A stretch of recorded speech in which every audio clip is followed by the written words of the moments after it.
రూపంలో వస్తానో తెలియదు. నీకు ఎవరు కనిపిస్తే, ఏ జంతువు ఏ ప్రాణి కనిపిస్తే ఆ ప్రాణికి ఆహారం పెట్టు. చూసారా, అక్కడే ఆకారం ముఖ్యమైనది, ఆ చైతన్యం. ఆ దత్త చైతన్యం అనేది ఏ రూపంలో అయినా వస్తుంది కదా. ఆ దత్త చైతన్యం అనే దాన్ని తీసేస్తే మామూలు ఆకారమే అది కదా. అందుకని దత్తాత్రేయ స్వామి ఎక్కడైనా ఏ రూపంలో అయినా ఉంటాడు, ఎప్పుడైనా ఎట్లాగైనా వస్తాడు అనే ఆ భావన మనం చేసి, ఆ సమయంలో ఎవరు కనిపించినా ఏది కనిపించినా భిక్ష పెడుతున్నాం, ఆహారం పెడుతున్నాం కనుక ఆ ఆకారాలకి దేవుడు అని పేరు పెట్టడం వాస్తవంగా సరిపోదు కదా. ఆ ఆకారానికే దేవుడు అని పేరు పెట్టడం వాస్తవంగా సరిపోదు. అందుకనే వాళ్ళు అనుకునేది ఏదో విగ్రహాలు కూల్చేస్తే వీళ్ళ భక్తి పోతుంది అని. అక్కడ లేదు మన భక్తి. అది విచిత్రం. విగ్రహంలో కూడా ఉంది, విగ్రహంలోనే లేదు. చూసారా, అరే విగ్రహాల్ని వాళ్లే మార్చేస్తున్నారు. కొన్నేళ్ల తర్వాత భిన్నమైతేనో లేకపోతే కొన్ని కారణాలతోనో వాళ్లే మార్చేస్తున్నారు. ఎన్నో దేవస్థానాల్లో విగ్రహాలు మారుతున్నాయి, కానీ భక్తి మాత్రం మారటంలా. భక్తి అట్లాగే ఉంది. చూసారా, ఇప్పుడు అన్ని అభిషేకాలు అవుతూ ఉండే కొద్దీ విగ్రహంలో ఏమో మార్పులు వస్తాయిగా. కరిగిపోతుందో ఏదో మార్పులు వస్తాయి. అప్పుడు అన్ని పెద్ద పెద్ద క్షేత్రాల్లో కూడా అప్పుడప్పుడు మారుస్తూ ఉంటారు.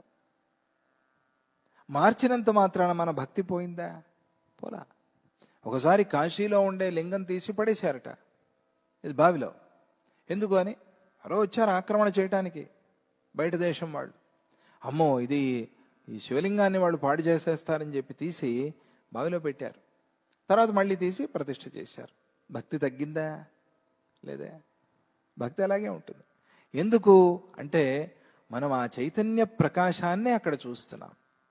శివుడు అనేటువంటి జ్యోతిస్సుని అక్కడ చూస్తున్నాం. అందుకనే జ్యోతిర్లింగం, అది మామూలు లింగం కాదు, జ్యోతిర్లింగం. జ్యోతి ఎక్కడ ఉంటుంది? జ్యోతి ఎక్కడ ఉంటుంది? ఫలానా చోట ఉంటుందా? కరెంటు ఇక్కడ ఉంటుందా? ఫలానా చోట ఉంటుందని చెప్పినట్టుగా అట్లా కాదు. అది నువ్వు చూసిన చోటల్లా ఉంటుంది. నీకు చూపించేదంతా జ్యోతిస్సే కదా. అందుకనే జ్యోతిర్లింగం అది. చూసారా, విశేషం అక్కడ ఉంది. అందుకనే అది ఆ క్షేత్రమే జ్యోతిస్సండి, అంతే. ఇంకా కాశీ అంతా శివుడే. ఆ భక్తిని పోగొట్టే భక్తి కాదు అది, మనస్సుల్లో నాటుకుపోయిన భక్తి అది. ఏ సామాన్యమైన భక్తి కాదు. చాలా మంది ఎన్నెన్నో ప్రయత్నాలు చేశారుగా, ఆక్రమణలు ఇవన్నీ చేసి పోలా భక్తి.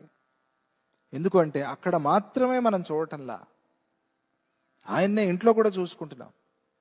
కాశీ నుంచి ఒక చిన్న లింగం తెచ్చుకుని ఇంట్లో పెట్టుకుని కాశీ విశ్వనాథుడు అని పూజిస్తున్నాం, అవునా కదా. చూసారా, ఇక్కడ నిజంగా భక్తిగా పూజ చేసేవాడికి కాశీ విశ్వనాథుడు ఇక్కడే ఉన్నాడు. లేదండి అసలు పోలా, ఏదో జీవితంలో కాశీకి పోయే అవకాశమే రాలా, ఆరోగ్యం బాగలేకో ఆర్థికంగా బాగలేకో ఏదో వెళ్ళలా, అసలు కాశీకే పోలా. విశ్వనాథుడు ఉన్నాడా లేదా? కాశీకి పోని వాళ్ళకి ఉన్నాడుగా. ఇంట్లో కూడా కాశీ విశ్వనాథుడిని కొలుచుకోవచ్చుగా. ఏదో ఒక చిన్న రాయి పెట్టైనా కొలుచుకోవచ్చుగా. రాయి లేకుండా నేను స్తంభంలోనే కొలుచుకోవచ్చుగా. ఎక్కడ లేడు. చూసారా, ఇది ఎట్లా వచ్చింది? ఇట్లా అక్కడ ఉంది మన రహస్యం, సూత్రం అంతా కూడా అక్కడ ఉంది. అందుకని దాన్ని ఎప్పటికీ మనం మర్చిపోకూడదు. ఆ ప్రకాశం, ఆ వెలుగు, అది పరమాత్మ యొక్క స్వరూపం. దాన్ని మనం భగవంతుడు, దాన్ని మనం దేవుడు అని పిలుస్తూ ఉన్నాం. అట్లా దీన్ని తీసేయటం అని కాదు. అయితే అదే కదండి ఇదెందుకు అనే ఎప్పుడు అనం మనం. అట్లా ఎప్పుడు అనం. ఎందుకు అంటే మనకు కూడా అది అవసరం. నిర్గుణంగా అందరూ చేసుకోలేరు, సగుణంగా చేసుకోవటం అవసరం, సులభం అది కదా. ఇది కష్టమయ్యా అని భగవంతుడు చెప్పలా మనకి.